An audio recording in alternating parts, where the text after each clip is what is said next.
मेरे सभी पढ़ाकू भाई बहनों का दिल से नमस्कार। इंतजार हुआ खत्म, आ गए हैं हम। मैं विष्णु दिवाकर आज की वीडियो में बात करने वाला हूं बीए प्रोग्राम सेमेस्टर 1 और सेमेस्टर 3 के सभी स्टूडेंट्स के लिए। आज वीडियो लेकर आया हूं एजुकेशन इन कंटेम्प्रेरी इंडिया। इसका आपका जो एग्जाम होने वाला है, इसके लिए आपको most important question and answer मैं यहाँ पर आपको बताने वाला हूँ। सिर्फ यही क्वेश्चंस आपको कंप्लीट करने हैं और मैं आपको गारंटी देता हूँ कि आपका एग्जाम इन क्वेश्चन से कंप्लीट हो जाएगा।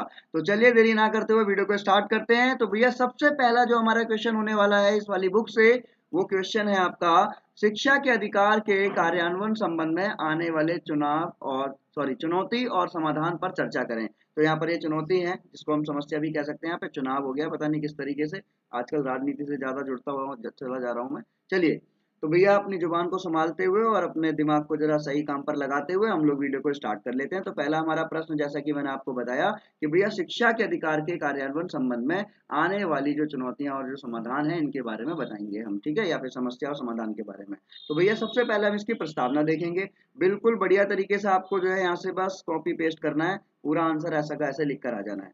देखो, भारत में जो आरटीई है यानी कि राइट टू एजुकेशन जो है आपका, ये अधिनियम 2009 में पारित हुआ था, जिसका उद्देश्य क्या था कि देश के हर बच्चे को जो कि 6 से लेकर 14 वर्ष की आयु का होगा, उसको जो है मुफ्त और अनिवार्य शिक्षा प्रदान की जाएगी। हमारी सरकार बहुत ही ज्यादा अच्छा यहाँ पर जो है अहम रोल निभा रही है, परंतु लोग फिर भी अपने बच्चों को स्कूल नहीं भेजते हैं। तो इसी चीज को देखते हुए उन्होंने जो है मुफ्त शिक्षा यानी कि राइट टू एजुकेशन अधिनियम 2009 में पारित किया था। अब यह अधिनियम बच्चों के लिए समान अवसरों की व्यवस्था करता है, जिससे वे बिना किसी भेदभाव के गुणवत्तापूर्ण शिक्षा प्राप्त कर सके। हालांकि इस कार्यान्वयन में अब भी कई चुनौतियों का सामना हो रहा है। अब वो कौन कौन सी चुनौतियां हैं वो हम लोग यहाँ पर देख लेते हैं वन बाय वन।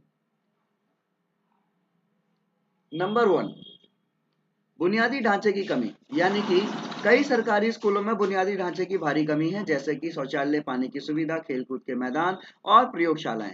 यह बच्चों को गुणवत्तापूर्ण शिक्षा प्राप्त करने में बाधा डालती है। तो सबसे पहली बात देखो, सिंपल सी बात है, अगर वहां पर कहीं पर भी गर्ल्स अगर स्कूल में जा रही हैं तो उनके लिए शौचालय की व्यवस्था, पानी की व्यवस्था, बॉयज हैं उन लोगों के लिए भी जो है खेलकूद के मैदान, प्रयोगशालाएं, इन सब चीजों का होना अनिवार्य है।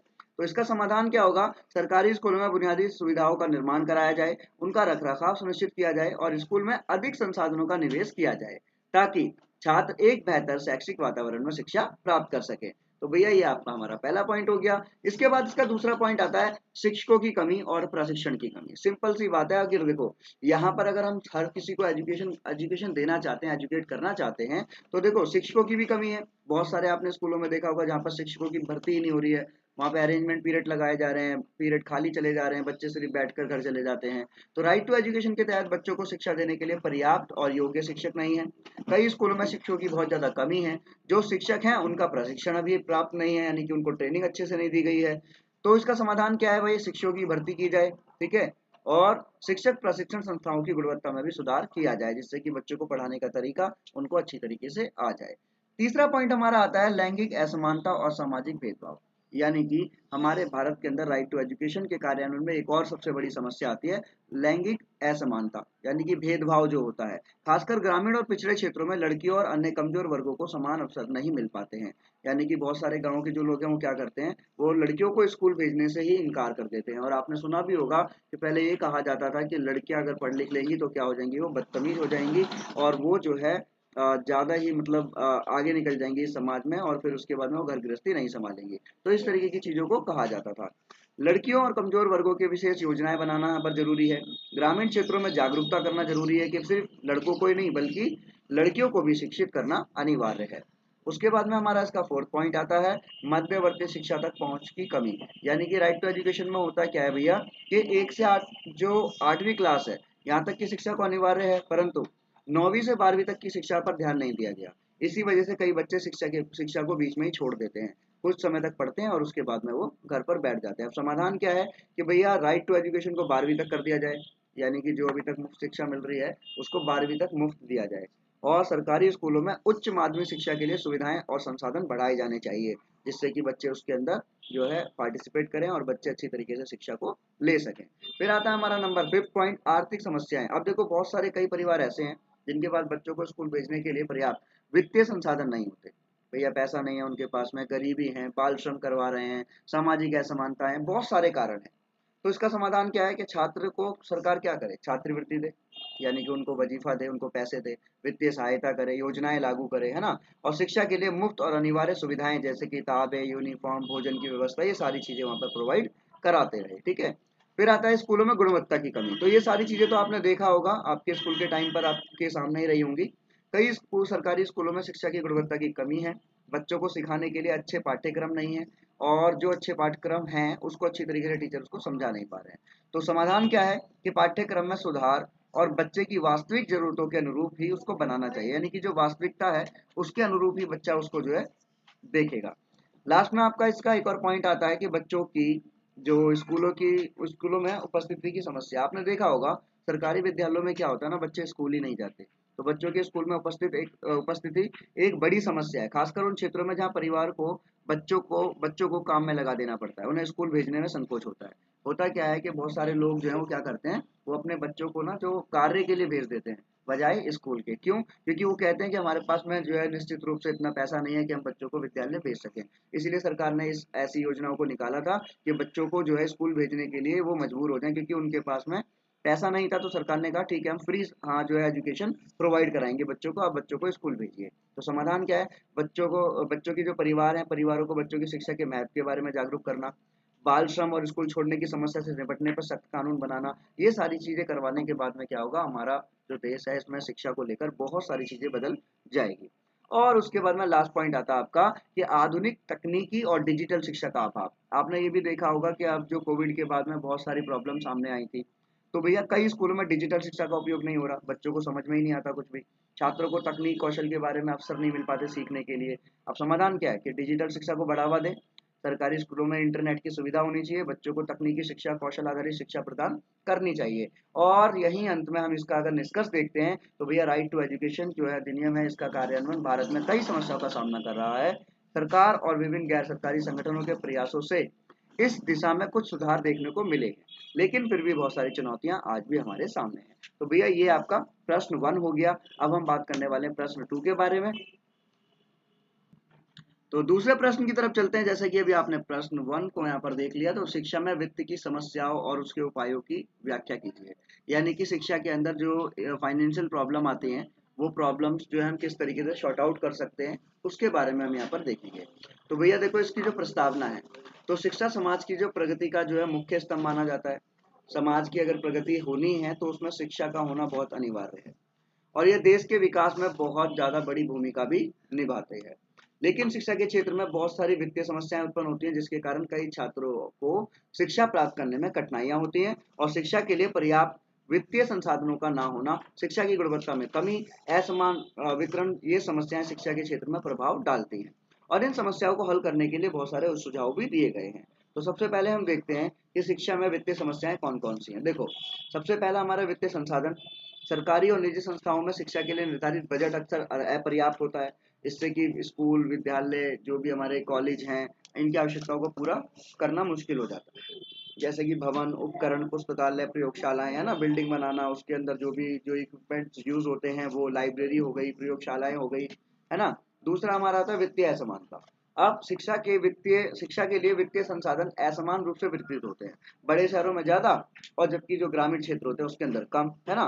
तो इसी से गुणवत्ता में भेदभाव हो जाएगा। फिर आता है हमारा तीसरा, भैया शिक्षक में वेतन और संसाधनों की कमी।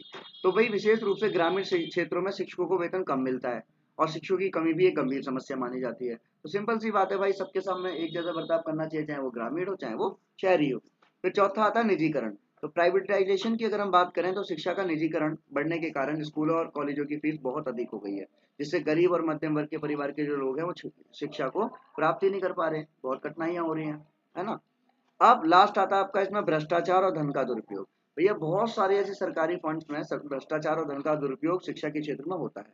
जैसे कुछ लोग क्या करते हैं कि भाई वहाँ पे सीट खाली नहीं है, तो वो लोग जो क्या करते हैं, भ्रष्टाचारी जो लोग होते हैं, बड़े बड़े फंड देकर जो है वहाँ पर एडमिशन ले लेते हैं। ठीक है। फिर आता है इसके अंदर कि भैया इसके उपाय बताइए, कि अगर चलो ठीक है शिक्षा में इतनी सारी समस्या आ रही है, इसका कोई उपाय है। तो भैया उपाय बिल्कुल है। पहला उपाय है बजट में वृद्धि, कि जो सरकार पैसा देती है उसको थोड़ा ज्यादा देना चाहिए, ग्रामीण क्षेत्रों में ज्यादा देना चाहिए। दूसरा, शिक्षकों की जो वेतन के अंदर जो आपने कमी कर रखी है उसमें सुधार करो। तो ग्रामीण और वहाँ के जो है उनको बोलो कि थोड़ा सा कम बोले।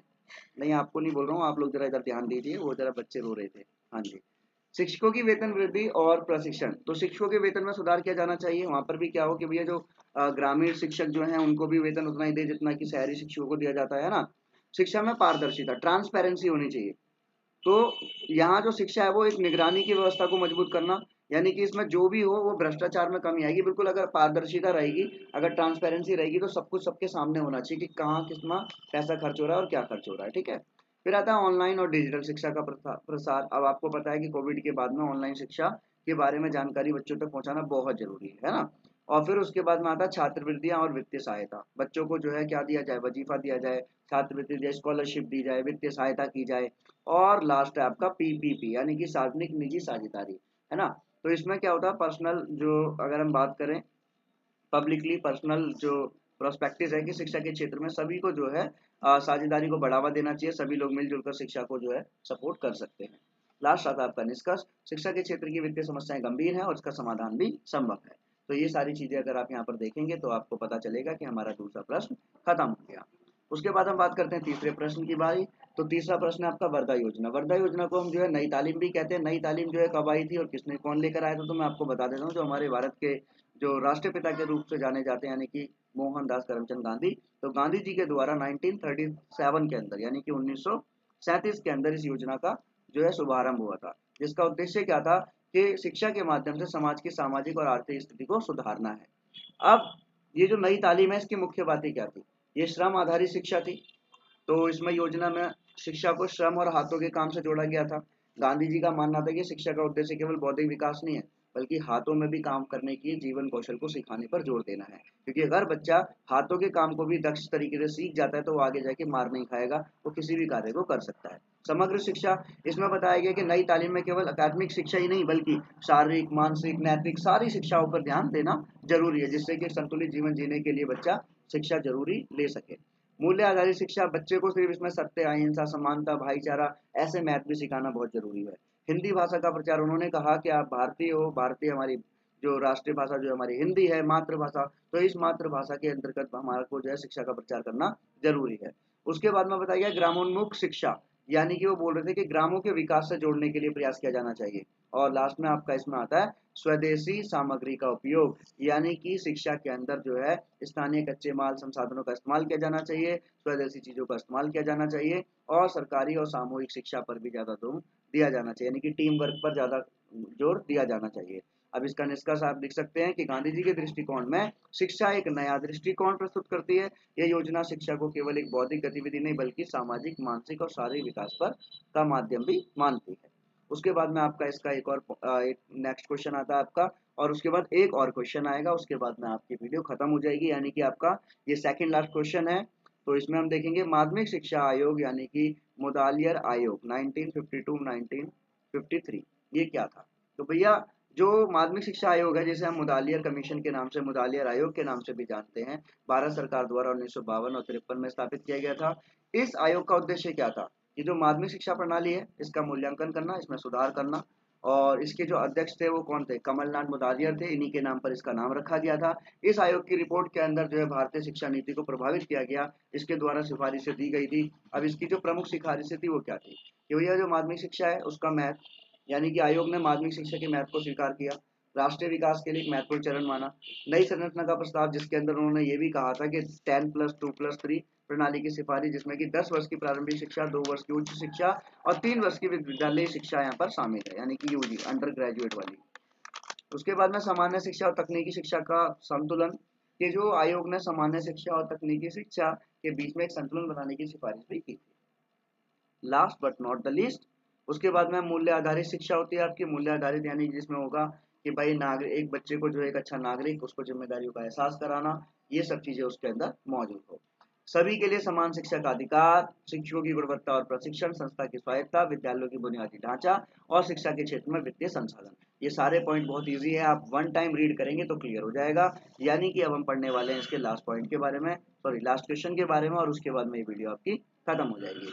अब जो राइट टू एजुकेशन के बारे में भी हमने ऊपर भी पढ़ा था, तो ये क्वेश्चन थोड़ा सा हटके है कि शिक्षा के अधिकार के कार्यान्वयन संबंध में आने वाले चुनौती और समाधान पर चर्चा करें। ये हमने शायद क्वेश्चन पढ़ लिया है। हाँ जी, हाँ जी, ये क्वेश्चन हमने पढ़ लिया है। तो यानी कि आपकी जो है ये वीडियो खत्म होती है और आई होप आपको वीडियो अच्छी लगी होगी। ये क्वेश्चंस आपके एग्जाम्स में आने वाले हैं। तो all the best, good luck, best of luck, do your best and forget your rest. और जब अगर आपको वीडियो समझ में आई होती मुझे कमेंट सेक्शन में जरूर बताइएगा। Thanks for watching.